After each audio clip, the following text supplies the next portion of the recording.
கொஞ்ச நாளைக்கு முன்னால நாங்க பேசிட்டு இருக்கும்போது, இந்த காலத்துல இருந்து ஒருவர் பரலோகத்துக்கு போறாருன்னு வச்சுக்கோமே, ஊழிய ஓட்டத்தை எல்லாம் முடித்து பரலோகத்துக்கு போறார். பரலோகத்துல போய் அங்கே போய் பவுலை பார்ப்பார். பவுல் கேட்பார், பாஸ்டர் நல்லா இருக்கீங்களா, நல்ல ஊழியம் செஞ்சீங்களா? ஆமாயா.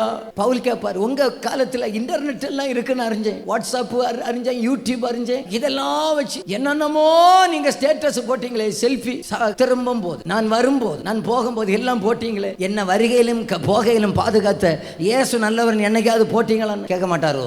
இந்த மீடியாவை நீங்க ஆண்டவருக்காக உபயோகப்படுத்தினீங்களா? ருசி உள்ள ஒரு மஸ்கோத் அல்வாவை சாப்பிட்ட உடனே ருசி உள்ள அல்வா கிடைத்த போதுன்னு ஸ்டேட்டஸ் வைக்க தெரிஞ்சில்லையா? இதை நமக்கு ஸ்டேட்டஸ் ஏன் வைக்க தெரியல? இதை ஏன் ஒரு வசனத்தை வைக்க தெரியல? நான் சில விசுவாசிகளை பார்க்கிறேன், சினிமா பாட்டு, இப்போ ஸ்டேட்டஸ்ல சினிமா பாட்டு உள்ள, நான் அதெல்லாம் கரெக்டா எழுதி வச்சுட்டு திருவிருந்தோன்னு கொடுக்கணும். அது ஒன்று பார்க்கணும். சினிமா பாட்டு ஸ்டேட்டஸ்ல வச்சிருக்கிற ஆளுக்கு எனக்கு திருவிருந்துக்கு ஒரு நாள் இயேசு நல்லவர்னு வைக்க தெரியல. இவங்களுக்கு கட்சி வந்தவன வா தலைவான், வா தலைவான் ஸ்டேட்டஸ். அதை விட பெரிய தலைவர் இயேசு நமக்காக வந்தார், ஒரு நாள் வர வச்சாரா? அனுதினமும் யாருக்கோ ஒருவருக்கு ஒரு பிரயோஜனம் உள்ளவனாக மாற்றும் ஆண்டவரே.